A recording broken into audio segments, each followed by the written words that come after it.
విమర్శ ఉంది.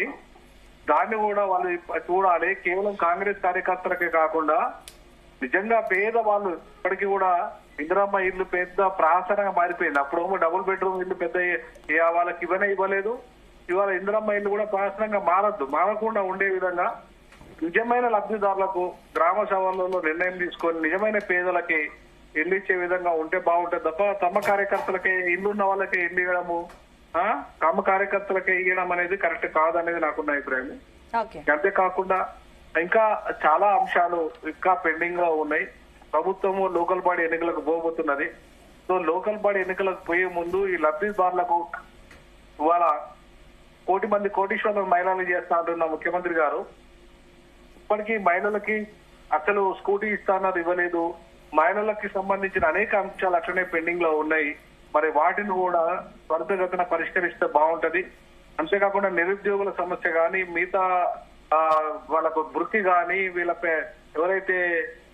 ఎవరికైతే భరోసా ఇచ్చారో పింఛన్దారులకు గాని, ఇంకా చాలా ఇవ్వాల్సిన హామీలలో ఇంకా చాలా పెండింగ్ లో ఉన్నాయి.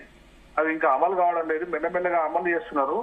చాలా ఆర్థిక పరిస్థితి బాగాలేదు కాబట్టి మెల్లమెల్లగా అమలు చేసినా సరే వాటిని అమలు చేసి త్వరగతిన ప్రజల దగ్గరికి పోయి అమలు చేసినాక స్థానిక ఎన్నికలకు పోతే వీళ్ళకి లబ్ధి వచ్చే అవకాశం ఉంటుంది తప్ప ఇవి హడావుడిగా ఎన్నికలు పోయినా కూడా తప్పకుండా వాళ్ళకు మైనస్ అవుతుంది. ఈవెన్ వర్గీకరణ చేసి కూడా బాధితులకు సముచితమైన ఉద్యోగాలు రావడంలో కానీ తర్వాత వాళ్ళకి అవకాశాలు రావడంలో కానీ జరగలేదు.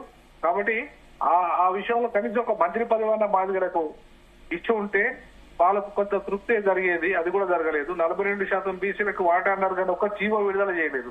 ఒక జీవో విడుదల చేసి దాన్ని అమలు చేసి ఉంటే నిజంగానే 42% వాటా వీళ్ళకు వస్తుందని చెప్పి ఒక భరోసా వచ్చేది.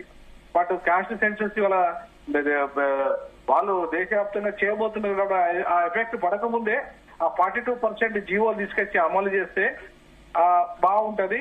దాని ఫలితాలు బీసీలకు వచ్చే అవకాశం ఉంటుంది ఆ లోకల్ బాడీలో. అంతేగాని ఊరికే అమలు చేయకుండా 42 మేము చట్టం చేసినాం కేంద్రం పంపినామంటే నడవదు. దాని ఫలితాలు ఉంటేనే జీవో ఉంటేనే ఫలితం వస్తుంది. కాబట్టి తప్పకుండా జీవోని తీసుకురావాల్సిన అవసరం వెంటనే రాష్ట్ర ప్రభుత్వం మీద ఉంది. ఇంకా అనేక పెండింగ్ సమస్యలు అట్లాగే మిగిలిపోయినాయి.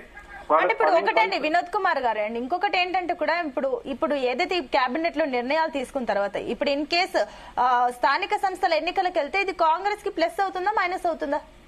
మైనస్ అవుతుందమ్మా. ఇప్పుడు వాళ్ళకి ఇప్పటికీ వాళ్ళు 10 ఏళ్లలో వ్యతిరేకత వస్తే 10 నెలల్లో చాలా వ్యతిరేకత వచ్చింది. సో దాన్ని ఆ గ్యాప్ ను ఫుల్ఫిల్ చేసుకోవాలంటే ముందు ప్రజలకు ఇచ్చిన భరోసాలలో హామీలలో అమలుకు పోవాలి. ఇవాళ కేవలం ఉచిత బస్సు పోయిండ్రు. ఉచిత బస్సు పోయినంత మాత్రాన మహిళలకు అంత పెద్దగా ఏం ప్రయాణం జరిగింది బస్సు ప్రయాణాల వల్ల. ఇవాళ ఆ బస్సు ప్రయాణం కంటే మహిళలకు భరోసా ఇచ్చే ప్రోగ్రాంలు కావాలి. వాళ్ళకి రక్షణ విషయాల్లో కావచ్చు, ఉపాధి విషయాల్లో కావచ్చు, మిగతా విషయాల్లో అన్నిటిలో వాళ్ళకి అవకాశాలు ఇచ్చే విధంగా ఉండాలి. ఇప్పటికీ నయమే వారు పెట్రోల్ పంపులు కానీ తర్వాత ఇంకా మిగతా కొన్ని పథకాలు ఇచ్చారు. వాళ్ళని కోటీశ్వరులు చేస్తున్న కార్యక్రమం మంచి కార్యక్రమం. అయితే మహిళల ఓట్లు చాలా కీలకము రానున్న ఎన్నికల్లో. కాబట్టి మహిళల సైడ్ వెళ్ళడం మంచిదే. మెల్లమెల్లగా ప్రయత్నం చేస్తుంది ప్రభుత్వము. బట్ ఇంకా చేయాల్సి ఉంది. మహిళల పట్ల మహిళలకు ఇంకా ఇవ్వాల్సింది కనుక ఇస్తే ఆనాడు రాజశేఖర రెడ్డి ఎట్లయితే మహిళా ఓటుతోని 2వసారి అధికారానికి వచ్చాడో ఈయన కూడా రేవంత్ రెడ్డి కూడా అదే ప్రయత్నం చేస్తున్నాడు. బట్ సక్సెస్ కావాలంటే ముందు వీళ్ళకి పథకాలు అందాలి. అందినప్పుడు ఖచ్చితంగా మహిళలు ఇటువైపు ఓటేసే అవకాశం ఉంటది. ఓకే అండి, మళ్ళీ మీ దగ్గరకు వస్తానండి. ఎస్ వెంకటస్వామి గారు ఒక సబ్మిషన్ మెన్షన్ చేశారు, ఏంటి సబ్మిషన్ మెన్షన్ చేశారు కదా ఇందాక వినోద్ కుమార్ గారు మాట్లాడుతుంటే ఏంటి? అంటే వినోద్ జీ అంటే చెప్తున్న దాంట్లో ఇప్పుడు మేము కేవలము మన ఈ లోకల్ బాడీ ఎలక్షన్స్ ను దృష్టిలో పెట్టుకొని మేము ఇలా కేబినెట్ నిర్ణయాలు తీసుకోలేదు. If that is the case local bodies లో ఉన్నటువంటి రైతులకు దీనికి సంబంధించినటువంటి ఎక్కువ మాట్లాడే అవకాశం ఉండే ఒకటి. రెండో విషయము కేంద్రం నుంచి అంటే 42% సంబంధించింది కేంద్రానికి పంపడం జరిగింది. కేంద్రం నుంచి రావడానికి సమయం తీసుకోవచ్చు. కేంద్రం నుంచి వచ్చినా రాకపోయినా మేము ఆ పార్టీ పరంగా 40 కాదు మోర్ దెన్ 40-50% వరకు రేపు వచ్చేటువంటి సర్పంచ్లలో లేకపోతే జెడ్పీటీసీలలో మున్సిపాలిటీలలో మోర్ దెన్ 50% అభ్యర్థులను మేము మా పార్టీ పక్షాన డెఫినెట్ గా బీసీలకు అవకాశం ఇస్తాము. దీంట్లో ఏమాత్రం సంశయం లేదు. అది రాజ్యాంగబద్ధంగా వచ్చినటువంటి యాజ్ అండ్ టుడే అయితే 22 టిఆర్ఎస్ పుణ్యమాని అది 33 నుంచి 22కు వచ్చేసింది. సో అది ఆ 22 అయితే రాజ్యాంగబద్ధంగా ఎట్లా ఉంటది. బట్ దానికి మేము దాదాపుగా 30 జోడించైనా మేము డెఫినెట్ గా పార్టీ పరంగా మేము ముందుకెళ్తాం. And it will be compulsion for the other parties to go for the more than 50% అనేటువంటి సిచ్యువేషన్ వస్తుంది. డెఫినెట్ గా బీసీలకు ఈ 42% ఏదైతే మేము ఉన్నదో మేము జీవో వచ్చినా రాకపోయినా, జీవో అధికారికంగా వచ్చినా రాకపోయినా మేము దానికి కట్టుబడి ఉన్నాం. పార్టీ పరంగా ఆ పర్సెంటేజ్ ని మేము ఫుల్ఫిల్ చేస్తాం. More than that we are going to fulfil. మంచి మాట అండి. మళ్ళీ వస్తానండి. ఎస్ ఆచార్య గారు, సో మీరేం చెప్తారు? ఇంకొకటి ఏంటంటే నిర్ణయాల్లో కూడా ఆయన ఇంకోటి ప్రధానంగా మెట్రో ఏదైతే మెట్రో 2వ దశకు కూడా ఓకే చెప్పారు. ఈ లెక్కన చూస్తే కూడా 2024లో అప్పుడు పంపిన డిపిఆర్ కు సంబంధించి ఇంతవరకు కేంద్రం నుంచి ఒక క్లారిటీ రాలేదు. కాబట్టి ఏం చెప్తారు దీనికి? కేంద్రం నుంచి రాలేదా వచ్చిందా అనేటువంటి దానికి బాధ్యత కాంగ్రెస్ ప్రభుత్వమే, ఇక్కడ ఉన్నటువంటి ముఖ్యమంత్రే. ఏదన్నా దాంట్లో ఉన్నటువంటి లోటుపాట్లు కానీ దేని కొరకు అది ఆగింది అనేది చూసుకోవాల్సినటువంటి బాధ్యత రాష్ట్ర ప్రభుత్వాలు. ఏదో కక్షపూరితంగా దీన్ని పెట్టినటువంటి దాన్ని ఇవ్వలేదు అనేటువంటిది కాదు. ఈ మధ్యలో ప్రధానమంత్రి ముఖ్యమంత్రి కలిసినప్పుడు కూడా నేను అడిగినానన్నాడు.